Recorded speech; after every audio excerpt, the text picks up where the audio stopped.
مشاهدينا الكرام أهلا Dear بكم. viewers, welcome to the في هذه interview. الحلقة من برنامج Today, حوار I have the يسعدني أن pleasure of أستضيف welcoming ظريفة Zarifa غفاري أول Ghafari, وأصغر سيدة the أفغانية first and youngest تتطلب woman to have served منصب as mayor in رئيس البلدية في Afghanistan at أفغانستان age السن 26. 26 قبل أن She تعمل then في served as وزارة part of the الدفاع. Ministry of حصلت العام Defense. الماضي على Last جائزة year, she الملك was chosen شجاع as من an International الخارجية Woman of الأمريكية. Courage آثرت by تلك the البلاد بعد U.S. سلسلة من التهديدات التي Foreign Affairs تلقتها من Ministry. طالبان.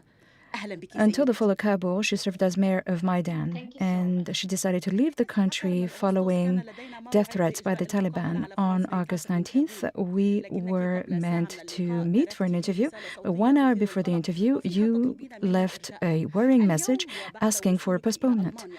لا Now that you have يمكنني إلا أن arrived in أقول لك الحمد Germany, I لله على thank the universe سلامتك. that you're safe. Thank you so much. ظريفة غفاري حدثيني عن Please ظروف tell me about the خروجك من كابول. circumstances in كيف which you كانت؟ left Kabul. How did it happen? I don't know how to explain it by words. I don't know. I can't find words for it. I can't find sentences to explain which situation under which situation and condition I left my country. Because leaving my country was like just leaving my dad there.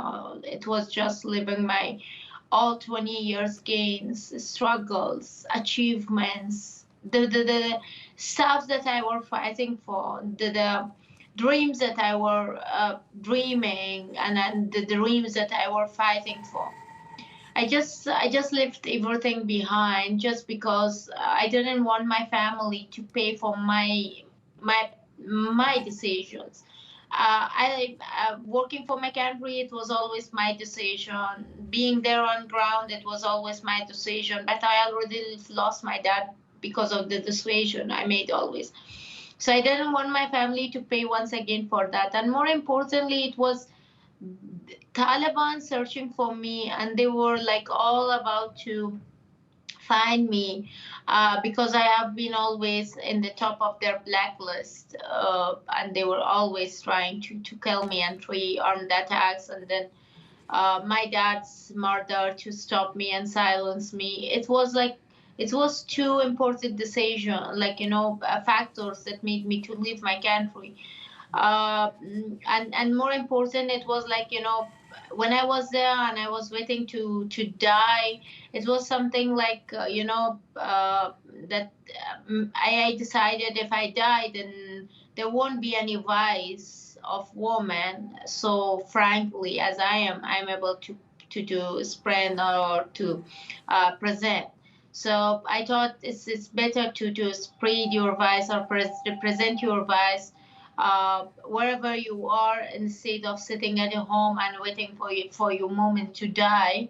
So I decided this with a big pain in my heart, with a grief, with the eyes are full of tear, with a pain of leaving sick back your mom in a house, my country was always more important than anything for me. uh, but I had to make the decision, uh, with a big amount of grief, with a big amount of pain. And I love my country with a small amount of sand, which I took it from airport ground on my scarf, uh, just with a cap of my dad, which he was wearing during his when he was لماذا اخترت alive. Why did you ألمانيا choose Germany? ظريفة؟ Actually, the German government, especially organizations here, the most important that organization which I received the award of human rights just months back. It was June. I received an award of human rights from that organization, and that's Engerzuson Foundation. It's a foundation, and then the German government, especially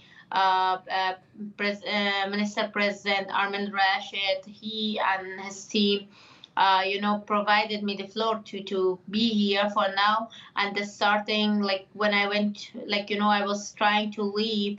the U.S. government provided me a vehicle to get to airport, and then from airport, by the help of Turkish government, I got to Turkey, and from Turkey, German government and people who were there, especially You التقيتِ met with the بوزير German الخارجية Minister of الألماني، Foreign ماذا Affairs. What did قلتِ you say to له؟ him? I have met him, and I told him, first of all, I have told him to provide some more, facility to evacuate more women if they want. Secondly, it was a clear message to him that Taliban are reality on the ground, and I want to talk to Taliban and their leaders. So I need a German government to pressurize Taliban's leader to sit on the table back to doesn't matter where and when, but they need to start a negotiation with us on the reality on the ground, because there are more than 50% of population, they're women in Afghanistan, and Taliban are not able to govern without this 50% of population, which were having a big women of Afghanistan were always a big part of developments in Afghanistan and the gains of 20 years achievements in Afghanistan. So they can't ignore that, and I think it's best to have international pressure طيب. on Taliban's leader to sit on a table and negotiate the women's rights. You have been the target of several assassination attempts. You know from experience what it's like to not be safe. What will happen to other Afghan women still in the country? Can we believe Taliban assurances? For now, right now, everything is damaged. Everything is like mess. No one has nothing on their mind. No one has having anything for today and future. Everything is closed. Everything is just like kind of mess. But I'm not so negative. I'm a positive person, and I think things can be better than this. Whatever today we are having. And that could be only, we need to start it up. We need to step up. We need to like come over with the realities on the ground. So when Taliban are the reality on the ground and they are there, I think we need to talk to them. We need to work on them. We need to work on everything on the ground. But more important, we need to have international pressure on Pakistan to stay and step, back from whatever is in Afghanistan. We don't want Pakistan and their interference once again in Afghanistan. So if they are out of business, this business, I'm sure we are able to manage it like something so good, whatever it is inside the country for us. But more important is like you need a step to take it, to have it. And that's why I'm calling on Taliban's leader to let's sit and talk, and I'm ready to talk to them with all the griefs and pain that I'm having in my heart, just because of them, just because of their things that they did to me. Negotiations are underway amid much opposition. Could the current situation lead to civil war? I think inside the country, no one wants war. Civilian, they always, they always wanted a peace, and they are still wanting that.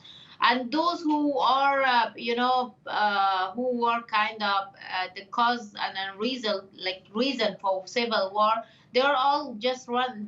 They're just gone. No one is there.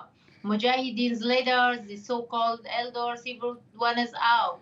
Those who are inside the country, they are also part of whatever it is right now in Afghanistan.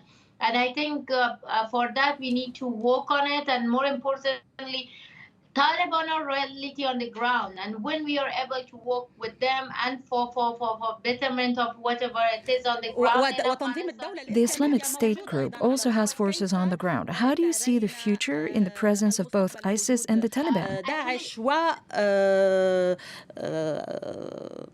طالبان في المنطقة. I think the presence of ISIS. Let me correct you all. It's just I believe it's just an excuse to start a new war in Afghanistan. How ISIS fled Russia and Iraq to Afghanistan, especially while all borders, everything is under control of Taliban. Why ISIS, if Taliban, if like, clearly everyone knows ISIS is all against Taliban. Why the ISIS is not targeting Taliban on their checkpoints, that they are coming to airport gates and they're targeting airport gate? Why ISIS is not able to, like, find somewhere more secure than inside the city like Kabul? So US is also going and strike a house inside the city where we are losing at least more than 10 children only. I think it's just an excuse to start a new war. I don't believe there is ISIS in the ground in Afghanistan, and I hope international media and international community also stop spreading this. You now live abroad.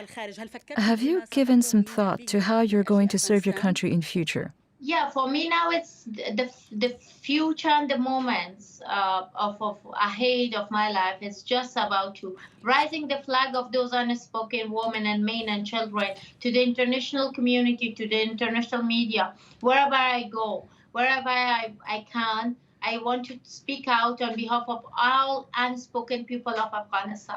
I want to raise their voice, and more importantly, I want to have an international solidarity of women, women leaders, civilians, whatever are they, to Afghan women, at least to stand with Afghan women and call on Taliban's leadership to sit and talk about women's rights. Because whenever it's women's rights for Taliban, it's like Taliban thinks that it's Western rights or maybe what rights we are demanding. But they don't know that we are still wanting. We still want that same Islamic rights, the same Afghani rights, that like kind of Islamic tradition or Afghani traditional for me. So when we want this, and Taliban are also like, they're always talking of Sharia law. So when that Sharia law is like that same Islamic rights that I want, there is some misunderstanding that we can clear it by the talkings, by the talking to each other. And more important is like, whenever we could be able to pressurize Pakistan to stand away of this all things around the country, I'm sure it's easy to deal with Taliban. Very quickly, is there a specific message you wish to get across via France 24? The only message is please and please pressurize Taliban leaders at least to sit and talk. Whoever else is ready or not, I'm ready to talk to them. Zarifa Ghafari, thank you so much. And many thanks to our viewers for watching.